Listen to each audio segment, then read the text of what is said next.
Hi, I'm Rodney A. Brooks. Welcome to RodneyABrooks.com. Special guest today. We're talking to LeCount Davis, who is the Dean of Black Financial Advisory. In fact, Mr. Davis is the first Black certified financial advisor in the nation. So let's talk about that experience first. I mean, so you're a trailblazer. That's what they tell me. That's what they tell me. How did you happen on that, career when lots of black folks weren't even aware of that, that career? It's not even just the black folks. That's the first question that all the white folks have been asking me, the same thing, how did I start it? And it started, as you know, the College for Financial Planning was just in its infancy stage when I entered and when I got my certificate. What year was that? 1978. Okay. And I was working for a small CPA firm, King Reynolds, who I considered as my mentors. And I didn't see what I wanted to see when it comes to helping people. See, to me, it's more than just debits and credits and balance sheets and stuff like that. I got to help somebody.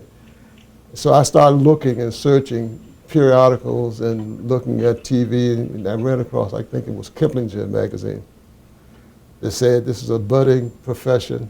This is the way to go if this is what you want to do. And what they were talking about was what I wanted to do.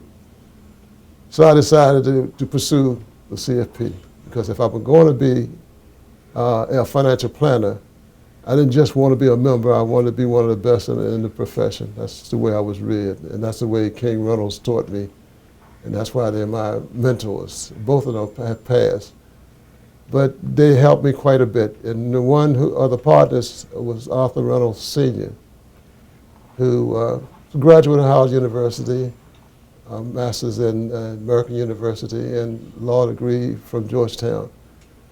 And the other one was Benjamin King, who he split the operation and had an office in Washington and an office in Baltimore. So Benjamin King went to Baltimore, but I stayed with Arthur Reynolds. And he was the one who opened all the doors for me, all the doors, as far as where I came from, how I approached things in the future, how I dealt with people. It taught me that you had to work smart as well as working hard. Working hard alone would not do it. And he taught me that. And he also was responsible for having my own TV show at Howard University called Common Sense. And then when I started attending meetings, I found out, I started attending meetings from an organization called the International Association for Financial Planning. And the president at that time was a young lady by the name of Alexandra Armstrong. She was a white woman. And then Dr. Robert Ginsburg was there too, and he was a Jewish white guy. But I went to the first symposium, and Alex met me at the door and wanted to make sure that I felt comfortable. She said, you've done everything you're supposed to do to be here, so just act like you're supposed to be here. And she gave me my first step in financial planning. But at the time, I had come there having done work in South America and the Caribbean and dealing with pension funds and economic development of the islands. And that was another story for another day. But I came there well qualified.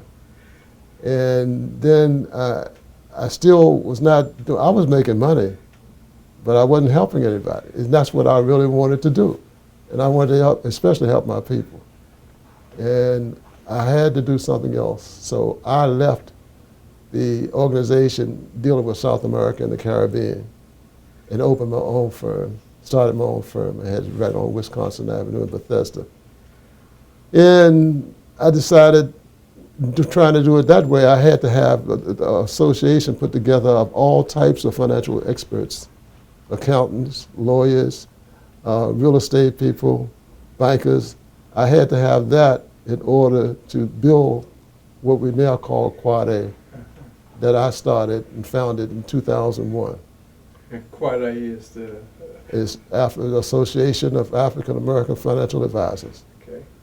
And that's when, we started, but the way I practice is different than most financial planners practice, because I was a fee-only planner.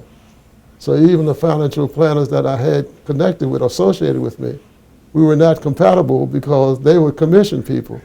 And I was never a commission person, because I believe that the objectivity is lost once you start, being a commission person. Putting the client first is not in their mind. It's how much they can put in their pockets, and that was not me. And so we amicably start splitting. But then I decided to put together the corporation of the Quad A.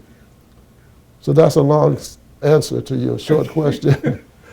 Okay, so you've been doing this for like 50 years, okay? Yes. Okay, so please, let's talk about the journey of black folks financially. I mean, what have you observed? I mean, what then versus now? I mean, are we better planners now? Do we are more aware, or are we still facing the same financial issues that we faced back in 1978 when you started out? Your last point is the answer. Right now, my people really don't even understand or know what financial planning is all about. And I don't mean these are illiterate people. These are people who got PhDs and graduated from Harvard and Yale and everything, but they still don't know what financial planning is about. Because when they talk about financial planning, to them, the first thing that comes to mind is insurance, number one. And then number two, if it's not insurance, it's tax preparation. And I mean, that's not tax planning, that's tax preparation. So we got a big job ahead of us still in informing and educating our people as to what financial planning is before we can tell them what it can do for them.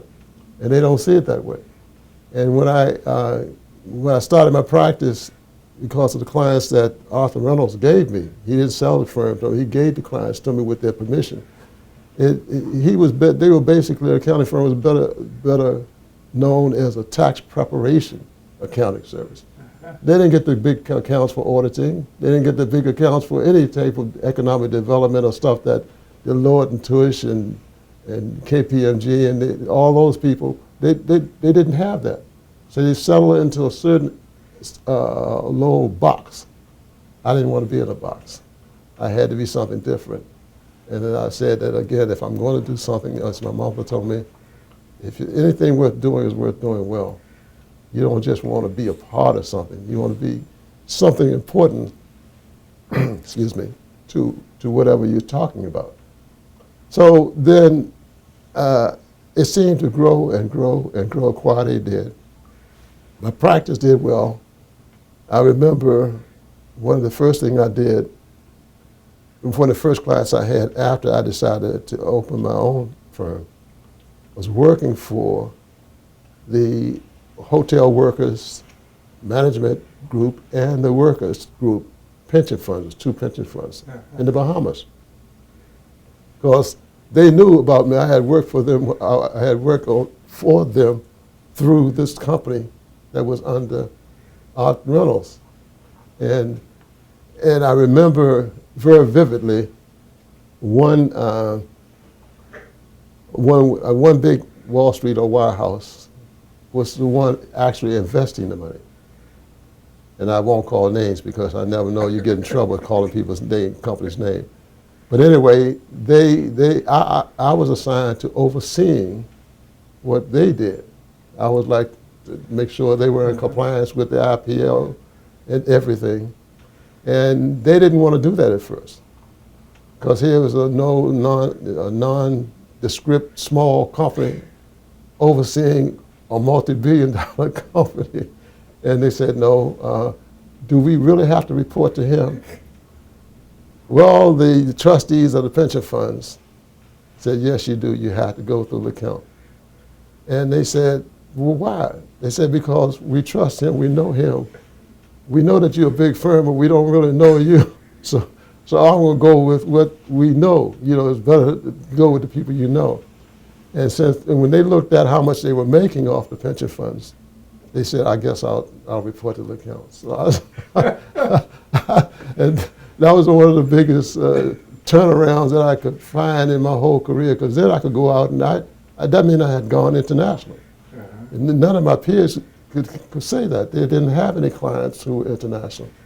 So the reputation started building and building and building and building. And then I really became popular, as you want to put it that way, because when I was, I told you about the TV show, and it takes me back to the story where my mother said, LeCount, you have a lot of book sense, but if you don't have any common sense, you're not going to make it in this world. So that's why the show was called Common Sense, spelled C-E-N-T-S, and that took off. And all the class I had that was given to me by Arthur Reynolds, they were, as far as this area is concerned, or Washington, D.C. is concerned, there were some of the highest earners, black earners, in this whole area. So they became clients of mine right away. I didn't have to build a book. The book was already there. But still, they didn't know anything about financial money. They made a lot of money, but they spent a lot of money. Yeah, well, we can come back to that, because I want to ask you about a book. Now, your book, you didn't bring a copy, did you? No. Okay. No. Okay. Because I didn't know which way you were going. Yeah, we want to talk about your book. So the book is basically about your journey, right? The book the book is an autobiography, and it's about my career, and it's called One Step Back, Two Steps Forward. The one step back is that you got to look back. In order for you to move forward, you got to look back and see where you came from, number one. And to me, since I am very spiritual in the way I think, in the way I carry myself, it started with God, it doesn't start with me. See, he was the one that gave me the vision and the mission. And when he gives you a vision, he gives you the provision to meet the vision. And so therefore, I got to look back and say, okay, I had my neighborhood, I had all of these people I've talked about, like the village we used to call it. It takes a village to raise a kid. My village, I came from a very poor financial neighborhood, but very rich spiritually. In fact, they really wanted me to be a minister, but that didn't work out. But you do financial planning at your church, correct? I started a group called the Family Financial Literacy Ministry, okay. and I'm the head of that ministry. And my mission now is to see that more family financial literacy ministries are set up in churches throughout the country. So even where my church is in Rockville, Maryland, even now there are churches that are trying to mimic what we are doing and ask me to help them structure the situation. But what I'm trying to do is bring business with the spiritual aspect of life, and how much it means to, you can do anything, but I got to change that. So they asked me what they, being the board of standards and other people who interview me, want to know what did one have to do with the other. Because I believe that our inability to deal with finance and our personal finance, I'm not trying to make everybody millionaires. I do not have something to tell you that you can go out tomorrow and become a multimillionaire. That's not it. But to learn how to deal with what you do have and how you spend it, are you a good steward of your money, and then do you have goals and objectives? It's what I call financial planning 101. But they don't know that. And that's important, and I got to generate the next generation of black financial advisors. It's my job, it's my mission given to me to get them ready for true integration. So to answer your question about where are we right now, we still have not arrived. Okay, we may think we have, but we have not arrived. So what's it going to, give me some okay, it said, okay, so talking really generally, okay, black folks need to do 1, 2, 3. Okay, the first thing you need to do, and that includes all of them, non-college graduates, Ivy League and all that other stuff, you should have some goals and objectives. What do you really want to accomplish as far as life is concerned as you take this journey along the financial road? It's like a road trip, by the way. You know where you are right now, you know where you want to go when you got goals. It's between those 2 points that we now have to deal with. And so how do you get to your destination? I find out that even the professionals that I deal with right now have not set goals for themselves. They don't know where they don't know why they're doing what they're doing, and they don't know how to do that. If you don't know where you're going, you're never going to get there.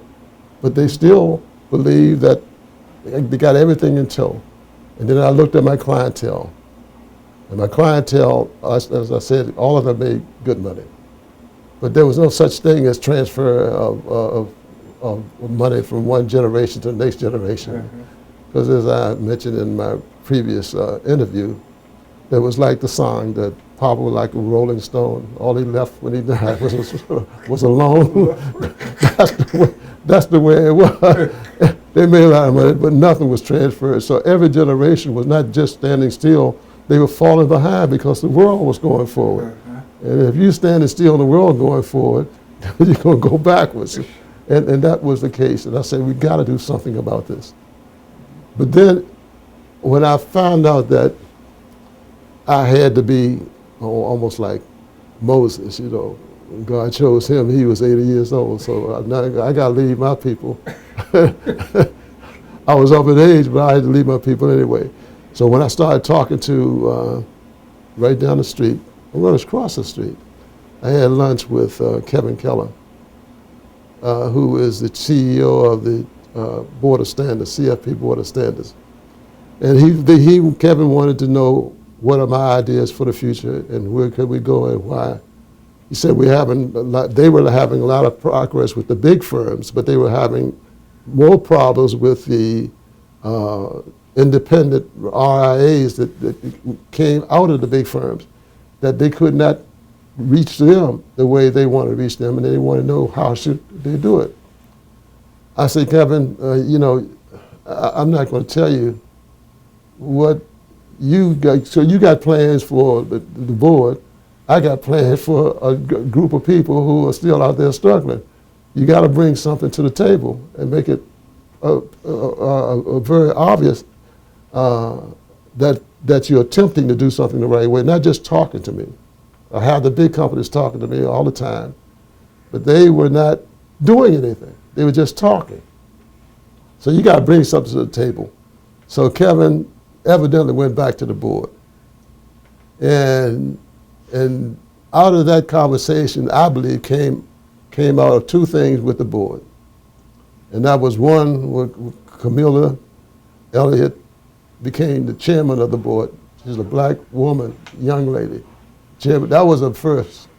And then secondly, they just, I think it was August 8th, that they established the LeCount R. Davis Endowment Scholarship in my name. And that was for $250,000. So he said, now you can shut up, LeCount, because we're doing what you said. We're moving forward. And that really was a big deal, and it is a big deal. Yeah.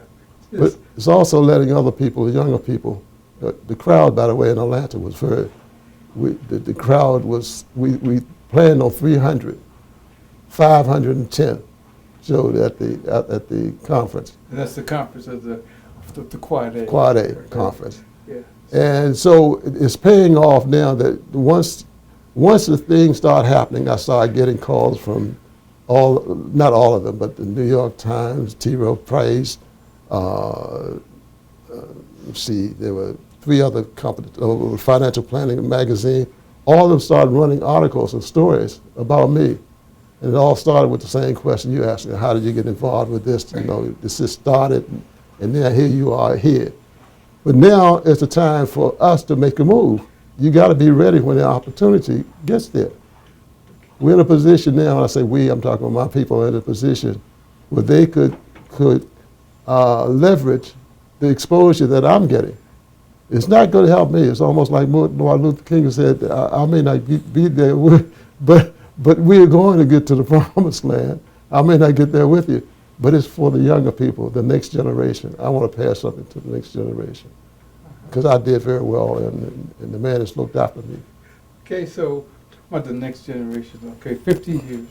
You have to have some success stories that you're really proud of, that someone you stepped in and talked to and then watched them grow, watched them follow your advice, you know, without naming names. Definitely You know, is there one or two people that you just still look back and say, you know, they listened to me and look at where they are now?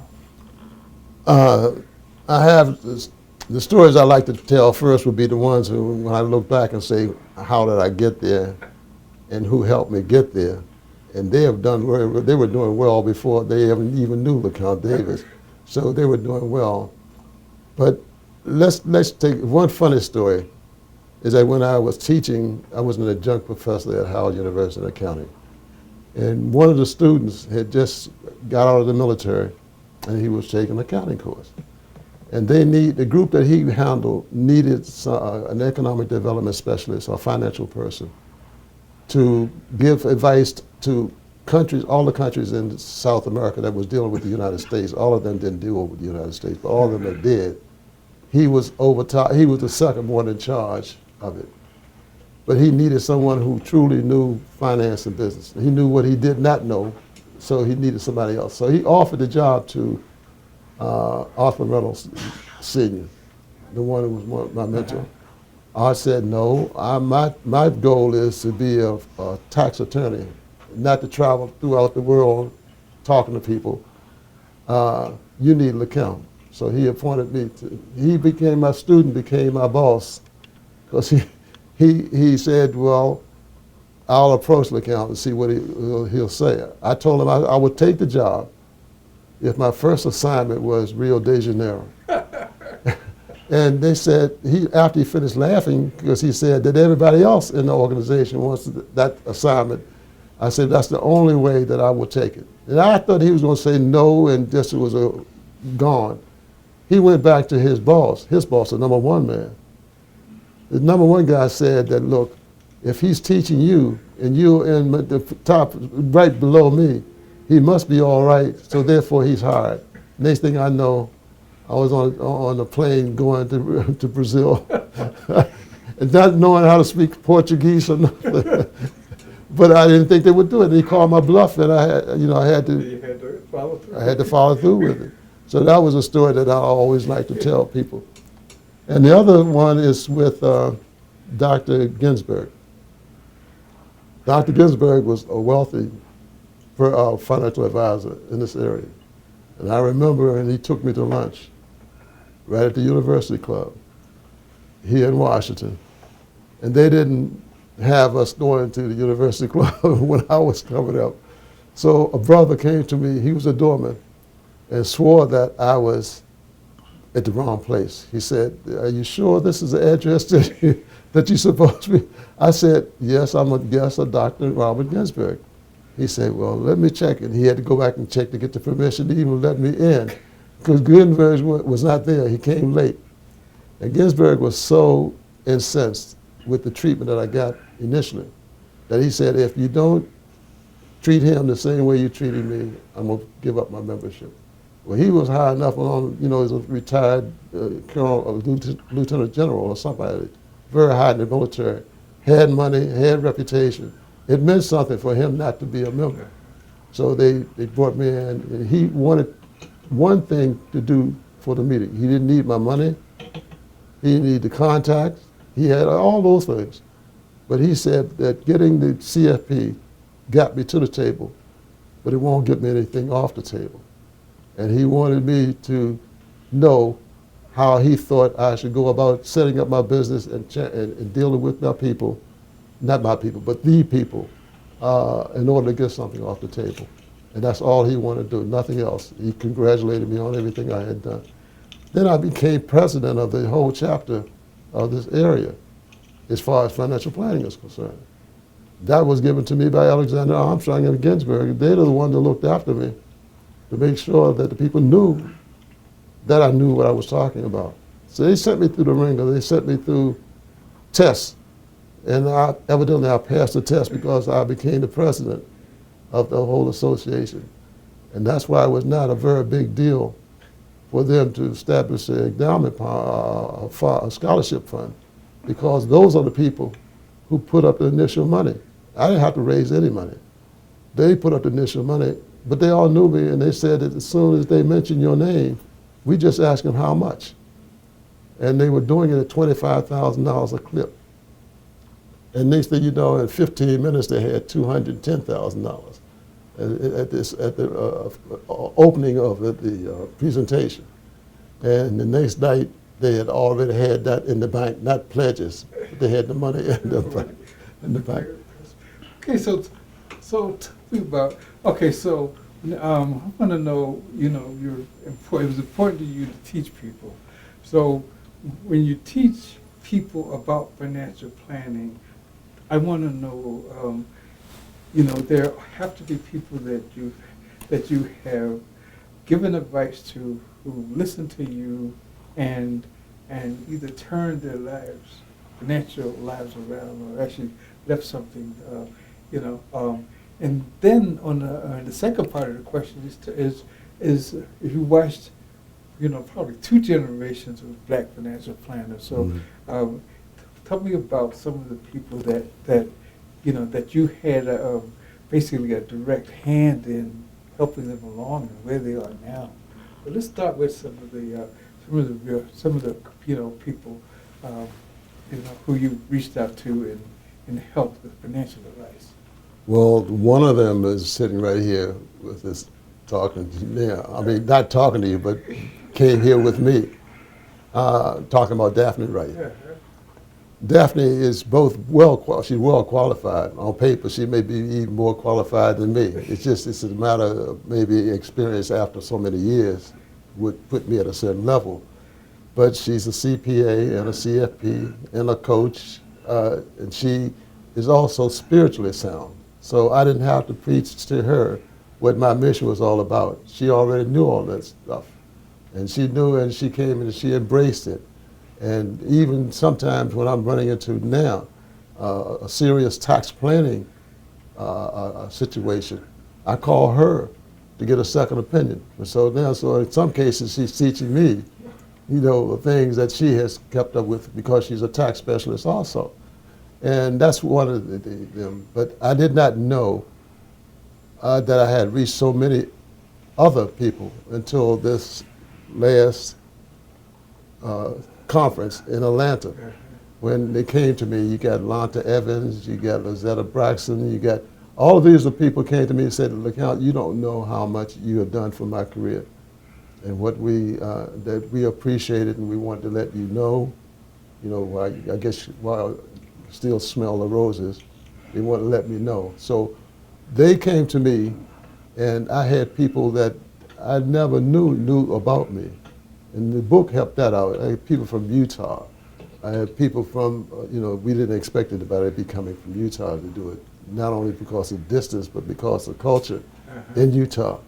And they came to me like almost in reverence to tell me that I have to really think about what I've done for them. And that's all I want to do. It wasn't a personal thing. It's not an ego thing with me. That's not the issue with me. But to help somebody and they have them come to you and say that what you tried to do along the mission is working, because these are people from all over the country. And I mentioned Brazil, the Bahamas, they almost adopted me. So I'm reaching the common person. And I'm not doing, and I've done very well as far as my career is concerned. I didn't fall down on production because of this. That helped my production. I've never even given a pro bono seminar or something that I didn't get a client or somebody from, even though I'm not marketing to people. I never market churches. That's it. This is what's available to you, and I'm putting you out front. So therefore, I'm talking to the financial planners that they're talking about what I've done for them. And then I take you to the table there. Now you got to decide how you're going to get something off that table. I can't hold your hand all the way through. And that, I would say there's a core. I thought it was a core, maybe 100 or 200 people may have actually benefited from my approach. But I found out this is much more difficult than that. Okay, let's talk about now. You've been in this business a long time, and you're showing no signs of retiring. Okay? Let's talk about because people. Before you say that, you can ask Daphne whether I show signs or not. And my wife is expecting me to give her a date. She said, I've heard it before. You said that back in 2007 that you were giving it up. And here you are now, more involved than ever. Yeah, how old are you now? I'm 85. Okay. And so let's say, because I've written over that people don't really retire anymore. No. I mean, you think about what would you do, and you're a good example of that. You're still very active and. Well, you got to retire to something. So you just can't just retire. And I can't see myself doing nothing.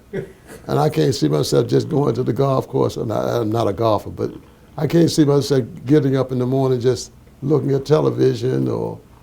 I just not me. But I'm putting myself more and more into the churches because I will still be doing that. Because that's still paying.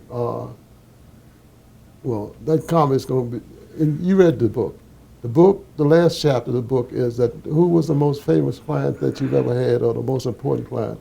And I said that God was my most important client. And he invested his blessings and favors in me, but he wanted a return on his investment. And he doesn't need money in material things. He owns the world and everything therein. So, but I had to tell the world about him. So that's what I'll be doing the rest of my life. Is trying to bring business to the light of where all of this comes from. That truly we own nothing. We don't own anything. In fact, it's like a loan to us, and we have to repay the loan some kind of way. And you can't do it with money with God. So that's what I'll be doing the rest of my life. On that note, thank you so much. I'm talking to LeCount Davis, the godfather of Black financial planners. I should say godfather of financial planning. He's been around for a long time, and thank you for coming in and talking to us. Thank you for, you did something for me a long time ago when you came to my condo and you took it for the Black Enterprise. I shouldn't name the name, but for a magazine, you took the pictures and everything. That's when I met you, and your reputation was impeccable. So I said, why not? If I can reach him and he's writing for the Washington Post or something like that, then yes, I'll do it. And you did that, so therefore, thank you for the opportunity. Okay, thank you.